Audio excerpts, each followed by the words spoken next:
नमस्कार। इस खनकदार आवाज में 95 बरस वाली कंपन नहीं है। ये आवाज लड़खड़ाती नहीं है।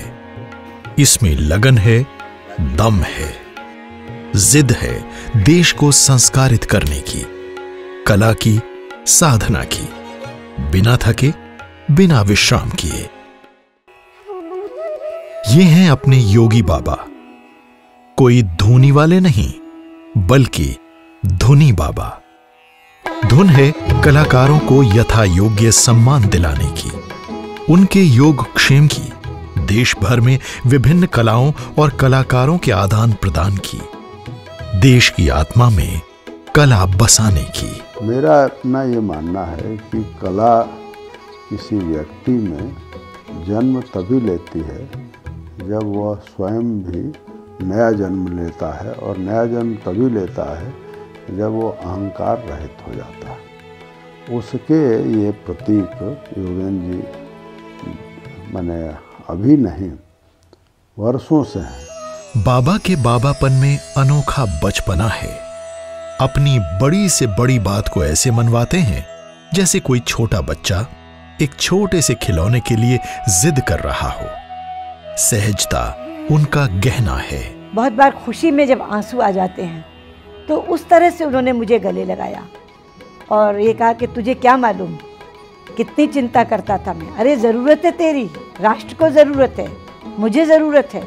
तो वो क्षण में कभी भूल नहीं सकती कि बीमारी के बाद जिस आत्मीय भाव से उन्होंने मुझे गले लगाया था, उससे ये लग रहा था कि वाकई वो कितने ज़्यादा चिंतित रहे होंगे उन 3 महीनों में जब मेरा उनसे न मिलना हुआ न फ़ोन पर बात हुई।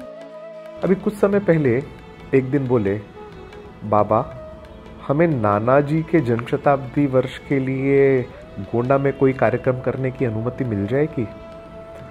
अब हम DRI वालों के लिए तो इससे बेहतर बात क्या हो सकती थी। और उसका परिणाम जो हुआ कि गोंडा में 4 दिन तक देश भर से जो 300 कलाकार आए, शायद 300 से ज़्यादा रहे होंगे, उन्होंने पूरे गोंडा को देश भर के रंगों से सराबोर कर दिया। सूरत लगाम लगाना कहत कबीर सुनो भाई साधो, कहत कबीर सुनो भाई साधो, कदम ताल मिलाना रे गोविंद गोविंद गाना।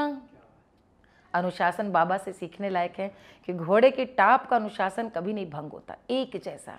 तो बाबा आज भी दौड़ रहे हैं, आज भी चल रहे हैं वैसे ही अनुशासन। बाबा योगेंद्र एक चलते फिरते जागृत ऋषि हैं, जो मन से, वचन से, कर्म से अपने पूरे जीवन को जिसने एक लक्ष्य मानकर एक तपा लिया हो, और उनको देख करके हमें समझ में आता है संगठन क्या होता है, कार्यकर्ता क्या होता है, कार्यक्रम क्या होता है, और कैसे उन्होंने तिनका तिनका इन तीनों चीज़ों को समन्वय करके कैसे एक विशाल संगठन की रचना की। अपने बचपन की बात वो टाल जाते हैं। उनका जीवन तो बस वहां से शुरू हुआ जब वो संघ के संपर्क में आए।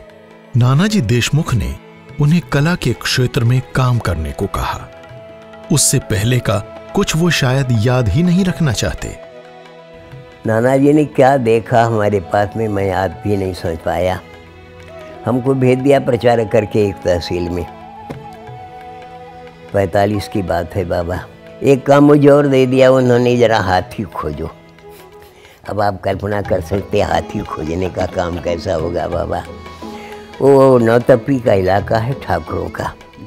गांव-गांव में हम घूमे बाबा, 11 हाथी मिले।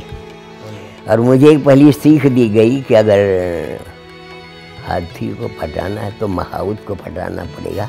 वो दिन की याद करता हूँ तो लगता है कि वो व्यक्ति कैसा काल्पनिक था, कैसा वो एक व्यक्ति था। हम चल पड़े उस जीवन के अंदर बाबा। भोलापन लेकिन विनम्र दृढ़ता, संघ के प्रचारक, ऊर्जावान व्यक्तित्व और संस्कार भारती के शिखर पुरुष 95 बरस की उम्र में और युवा होते जा रहे हैं। कला की साधना में उन्हें इतना आनंद आ रहा है कि उन्हें थकान महसूस ही नहीं होती। छोटी उम्र के लोग हैं, सब डायबिटीज से पीड़ित हैं। बाबा उनको 95 बैठा है या जो भी बैठा है उठा है जो भी, बाबा तो एक तो कार्यरत हैं, गतिमान हैं, गतिशील हैं, पवन की तरह उड़ते हैं। आवाज़ में ऐसी चोट है उनकी, भारीपन है, दृष्टि भी उनकी बड़ी पैनी है, हर एक चीज़ याद रहती है, हर एक नाम याद रहता है और सब खाते पीते। अरे वाह! तो उनका पूरा जीवन शैली एक उदाहरण है, ज्वलंत उदाहरण है। अभी मैं दिल्ली में यहाँ रहता हूँ, मेरा घर तीसरी मंजिल पे है, तो वो जीने चढ़ना पड़ते हैं। अचानक एक दिन सुबह 8:30 बजे फ़ोन आ गया, भैया घर पे हो, मैं आ रहा हूँ। मुझे ही संकोच हुआ, मैंने कहा बाबा जी मैं दूसरी मंजिल पे रहता हूँ, तीसरी मंजिल पे। तो बोले घर तो है ना, मैंने कहा घर है। और एक युवा की तरह वो पूरी सीढ़ियाँ चढ़ते हुए ऊपर चले आए। बल्कि उनके साथ जो सज्जन थे, जो उनसे उम्र में कहीं छोटे थे, वो बहुत हाँफ रहे थे। बाबा जी बड़े आनंद से वहाँ बैठे थे। चरैवेति चरैवेति, आज यहाँ कल वहाँ, अविरल प्रवास पर। ऐसे हैं अपने योगेंद्र बाबा। विश्राम शब्द उनकी डिक्शनरी से कब गायब हो गया, ये उन्हें भी नहीं मालूम। I have never met such an inspiring person.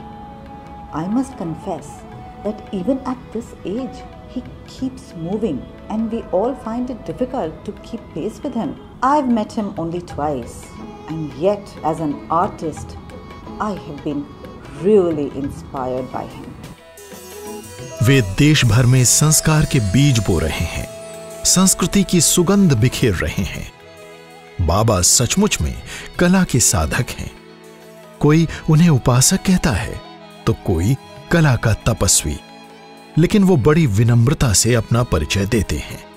Yogendra नाम मेरा। सच कहूं तो इतने साल से बाबा योगेंद्र जी का सरनेम क्या है मैंने पूछा भी नहीं और जाना भी नहीं। ये वस्तुस्थिति, क्योंकि अपना परिचय देने के लिए सिर्फ वो जो मेरा कहते हैं, उसके पश्चात प्रथम पुरुष मैं, मेरा, अपना, यह कुछ उनके मुंह से आता है। तो संगत तो था ही ना बाबा हमारे पास में, जाके उनके दफ्तर में बैठना, उनसे आग्रह करना कहाँ कौन ऐसा कलाकार हमारी शाखा पर आता है, उसको खोजना, उसको जोड़ना। अब बम्बई के मंच पर ही हमारे पास कितने बड़े बड़े लोग आए, आपको आश्चर्य हुआ सुन करके। नलिनी जयवंत थी ना बाबा, कैसे संपर्क आया मैंने आज भी नहीं समझ पाता हूँ बाबा। पुरुषोत्तम दारवेकर, नाटक के श्रेष्ठ पुरुष, अशोक दादा मुनि आए हमारे कार्यक्रम में, हलीम जाफर खां साहब आए हमारे बीच में। आज वो कैसा मंच है जिसको देख कर कभी कभी याद करके मन में प्रश्न आता है। सुरेश राव केतकर भी हमारे विराजमान है, पुरुषोत्तम दादा भी विराजमान है, और लेकिन इन सबको जोड़ने वाली कौन ऐसी शक्ति थी, तो अभी याद करता हूँ तो सुभाष कुलकर्णी नाम का एक कार्यकर्ता था जो बड़ा सक्रिय था। लेकिन इसके पीछे इतनी बात थी कि संघ शक्ति का संबल, और पीछे उनमें से जो कार्यकर्ता इस प्रकार के सक्रिय थे जिनको लोगों के घर घर जाने में आनंद आता था, ऐसे जो कलाकार हमें मिले उनके बल पर हम ये सारा देश में काम करने में समर्थ हो पाए। बूढ़े बाबा की विशेषता है कि वो युवाओं के बीच ज्यादा लोकप्रिय हैं। इंदिरा गांधी राष्ट्रीय कला केंद्र में कार्यरत नीरज को लीजिए, गांधी स्मृति समिति के गुलशन, या सुदूर उत्तर पूर्व में दीपक को, अथवा संस्कार भारती के राहुल नील को, सब बाबा और उनके अनन्य लेफ्टिनेंट अमीर चंद जी की हर सोच को इतनी तन्मयता व खूबसूरती से आकार देने में जुट जाते हैं कि सहज ही भरोसा नहीं होता कि आखिर इन युवा कलाकारों का मकसद क्या होगा। बाबा जी नए प्रयोगों के लिए और हमेशा तैयार रहते हैं, इसलिए बाबा जी को हमें कोई मनाने में कोई नहीं, बल्कि हमारे इस चिंतन में बाबा जी का बहुत बड़ा योगदान था। एक बेहद ऊर्जावान, और देखिए ऊर्जा तब आती है जब अंतर से आपकी आत्मा को इस बात पर विश्वास हो कि मैं जो कार्य कर रहा हूँ वो मेरे लिए नहीं है, वो पूरे समाज के लिए है, पूरे राष्ट्र के लिए है और पूरे विश्व के कल्याण के लिए है।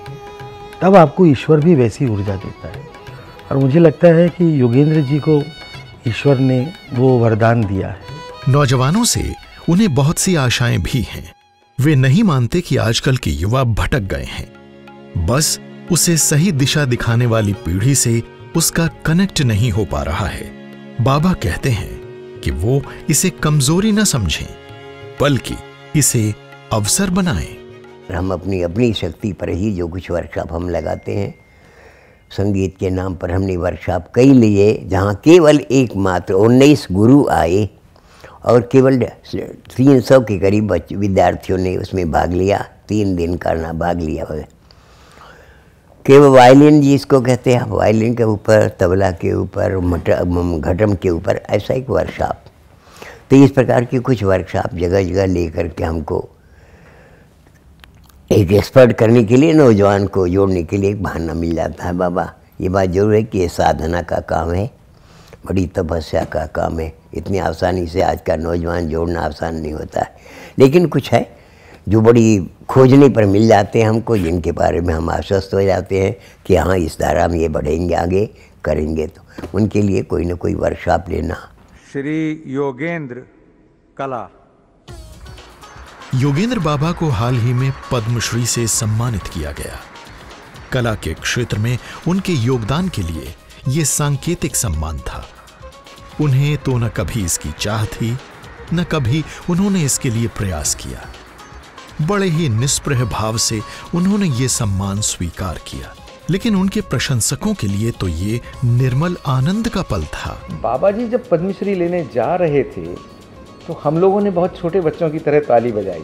वो ताली हमने इसलिए बजाई कि बाबा जी का सम्मान दरअसल बाबा जी का सम्मान नहीं है। बाबा जी का सम्मान कला क्षेत्र में काम कर रहे उन असंख्य कार्यकर्ताओं का सम्मान है जो बिना श्रेय की प्रत्याशा, न उन्हें श्रेय चाहिए न प्रसिद्धि चाहिए, सिर्फ और सिर्फ कला की सेवा करने की दृष्टि से जो कार्यकर्ता फील्ड में काम करता है, क्षेत्र में काम करता है, ये उस कार्यकर्ता का सम्मान। बाबा किसी भी कलाकार या आयोजक को काम करने की लंबी छूट देते हैं, काम करने की आजादी देते हैं, ताकि उसकी अपनी क्षमताएं निखर सकें। आवश्यकता पड़ने पर ही उसे टोकते हैं। कई बार ऐसा हुआ कि बाबा जी, मतलब आप, उनका तो अधिकार है, वो कहीं भी हस्तक्षेप कर सकते हैं, लेकिन जब तक आप नहीं बोलेंगे बाबा जी उस बैठक में हस्तक्षेप नहीं करेंगे। ये सीखने लायक बात है। हम लोग जरा सा, हमारा स्तर एक स्तर से दूसरा स्तर हो जाता है तो हम अपने आप को बड़ा समझने लगते हैं, लेकिन बाबा जी ने कभी ऐसा नहीं समझा। और दूसरी विशेष बात यह है कि जो बात गलत लगी उसको उन्होंने टोका जरूर, लेकिन बाद में टोका, कार्यक्रम होने के बाद, कार्यक्रम के दौरान नहीं टोका, क्योंकि उनको लगता था कि इससे शायद जो कार्यकर्ता कार्यक्रम प्रस्तुत कर रहे हैं वो हतोत्साहित हो जाएंगे। बाबा जी के डायरेक्ट टिप्पणी करने की शैली कतई नहीं है, इसलिए वो जो बोलते हैं वो कई दिनों के बाद हम लोगों को समझ में आता है। वो क्या कह जाते हैं, वो प्रशंसा कर रहे हैं कि व्यंग कर रहे हैं, ये समझना बड़ा कठिन है बाबा जी का। स्वयं कला के अद्वितीय प्रेमी व भिन्न भिन्न कलाओं के पारखी नानाजी देशमुख को 1960 के दशक में ही बाबा में एक कला प्रेमी की धुन नजर आ गई थी। पहले तो उन्हें प्रदर्शनी आदि का संयोजन व नियोजन करने की जिम्मेदारी मिली और फिर कलाकारों का संगठन संभालने की। हमको आदेश मिला कि भैया जी विद्या भारती का बड़ा भारी कैंप है, तो वो जो विश्व हिंदू परिषद का कार्यक्रम हो गया था उसमें बड़ा आपने आयोजन किया था, तो गांधी बाबा थे एक हमारे बीच में, श्री कृष्ण गांधी उनका नाम था, मेरठ में निकले थे प्रचारक, उधर थे। उन्होंने कहा कि चल भाई नगर सजाओ। तो यहाँ दिल्ली में बड़ा भारी कार्यक्रम हुआ बाबा, 16,000 शिशु आए। देश भर से जो अलग अलग संगठन चल रहे थे, सारी के सारी बालकों के लिए, विद्यार्थियों के लिए, तो उनका नगर सजाने का काम, लाल किले के पीछे जो सड़क है ना बाबा, यहाँ से वहाँ तक उसको सजाने का काम, और फिर उनका नाटक कहाँ होगा, कैसा होगा, इसकी सारी व्यवस्था करने का काम योगेंद्र जी को मिल गया बाबा।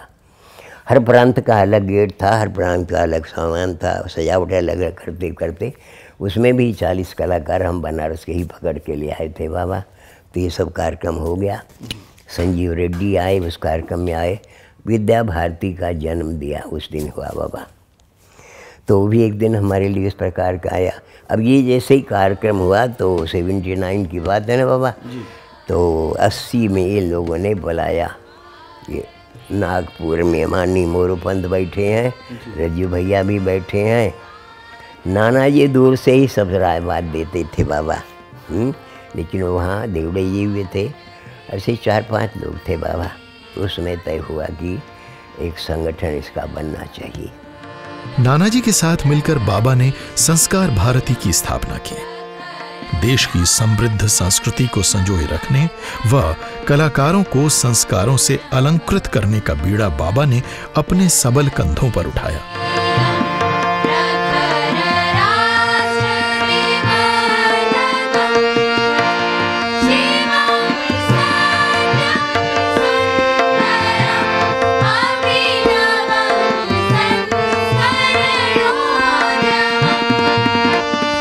देश की मुख्य धारा में कलाकारों को उचित स्थान व सम्मान मिल सके, इसके लिए बाबा दिन भर भाग दौड़ में लगे रहते हैं। इस पूरे प्रयास में उनका एक ही उद्देश्य होता है, देश की सांस्कृतिक विविधता को एक सूत्र में पिरोना। एक तो संस्कार भारती की जो शुरुआती का इतिहास है वो प्रदर्शनियों का है, और वो बाबा जी का है, योगेंद्र जी का।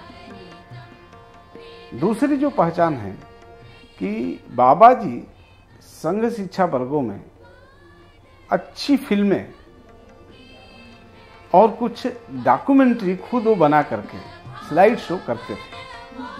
तो संस्कार भारती की मुख्य पहचान उस समय 2 चीज, कार्यक्रम की भव्यता, कार्यक्रम की व्यापकता, कार्यक्रम का व्यवस्थित तौर पर आयोजन, ये सारी चीजों के माध्यम से मैं ये कह सकती हूँ, अगर एक संस्था अकेले पूरे देश में भारतीय संस्कृति का प्रचार कर रही है, जिसमें लोक संस्कृति भी शामिल, शास्त्रीय संस्कृति भी शामिल, साहित्यिक संस्कृति भी शामिल, तो वो संस्कार है। बाबा ने अपनी उम्र को कभी भी कला के सामयिक बनने में आड़े नहीं आने दिया है। लोक कला हो या ललित कला अथवा समकालीन कला, बाबा को तो बस कलाकारों को जोड़ने की धुन लगी रहती है। वो अंतर्राष्ट्रीय ख्याति प्राप्त नृत्यांगना सोनल मानसिंह के साथ भी उतने ही सहज रहते हैं जितने छत्तीसगढ़ के एक छोटे से टोले के कलाकार के साथ। उन्हें दोनों की ही प्रतिभा में समानता नजर आती है। वो दोनों को ही सम्मान दिलाने के लिए आतुर व प्रयासरत दिखते हैं। कुछ सोचती रहती है बाबा। जैसे हमारे यहाँ जब मंच पर कोई व्यक्ति आएगा तो हम आग्रह करते हैं कि भैया जी ये सीढ़ी मत चलाओ। हमारे कलाकार जो इस प्रकार के वाद्य यंत्र बजाने वाले सारे संगतकार हैं, उनका उपयोग करके करो।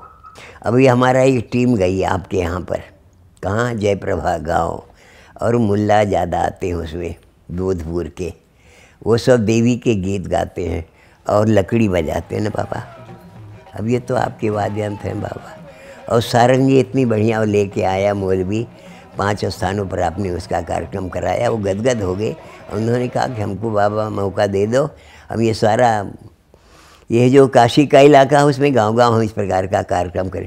अपना प्रयोग तो बाबा इस प्रकार का जरूर रहता है। कलाकारों को समुचित सम्मान मिल सके, उनके योग क्षेम की व्यवस्था हो सके, इसके लिए भी आवश्यकता होती है देश भर में यथा योग्य कला प्रेमियों व यथोचित संगठन की। इसकी पूरी चिंता भी बाबा करते हैं। प्रभावित होना तो स्वाभाविक है, लेकिन अनुकरण नहीं हो पाता है, क्योंकि हर आदमी की अपनी एक शैली होती है और शैली अलग अलग हो सकती है। लेकिन आदमी कहीं ना कहीं से प्रभावित होता है। तो हम बाबा जी के इस व्यक्तिगत संपर्क से प्रभावित जरूर रहे हैं, लेकिन जितना बड़े फलक पर बाबा जी संपर्क करते हैं वो हम नहीं कर पाते हैं। बाबा ने कला को एक नया आयाम, नया संस्कार दिया है। हम आज के युग में जिस कला का प्रदर्शन देखते हैं उसमें आकर्षण तो होता है, लेकिन संस्कारों के नाम पर कुछ नहीं। यहां तक कि लोक कलाओं में भी कई बार भौंडापन आ जाता है। लेकिन योगेंद्र बाबा ने कलाओं को एक नए रूप में देश के सामने रखा है। ये जो है क्यों होता है, इसको कोई इसके लिए कुछ रिसर्च वगैरह करने की जरूरत नहीं है। योगेंद्र जी की विशेषता यह है कि उन्होंने इस क्रम को पलट दिया। बाजार या फिल्म ने जिस तरह कला को प्रभावित किया है, उससे संस्कारों में कोई अभिवृद्धि नहीं हो रही है। उसे हम पॉपुलर आर्ट तो कह सकते हैं, लेकिन उसमें प्रेरणा का अभाव है। पर बाबा की प्रस्तुतियां इस बाजारवाद से अप्रभावित हैं। बाजार ने या फिल्म ने या सिनेमा ने लोक गीतों को किस तरह से प्रभावित किया है, अगर ये देखना हो तो इस तरह के आयोजनों को देखें। अब उन प्रभावों से योगेंद्र जी की जो भी कला की प्रस्तुतियां हैं वो अप्रभावित है। अच्छा, तो उसका तत्क्षण या तत्काल हो सकता है कि आप नोटिस न करें, परंतु उसका स्थायी एक प्रभाव समाज पर पड़ेगा, समाज के उन्नयन में पड़ेगा, समाज के उत्थान में पड़ेगा और एक नए समाज को बनाने में भी उसका योगदान हो सकता है। दिन भर अपने पुराने सहयोगियों व उन दिनों के परिचितों से मिलना, उनसे मिलते रहना, यही उनकी दिनचर्या होती है। पुराने लोगों से सतत संबंध बनाए रखना और नए नए लोगों को जोड़ते रहना, और इन सब के माध्यम से कला की उपासना, यही है उनकी जिद। उनकी इस जिद को शत शत प्रणाम।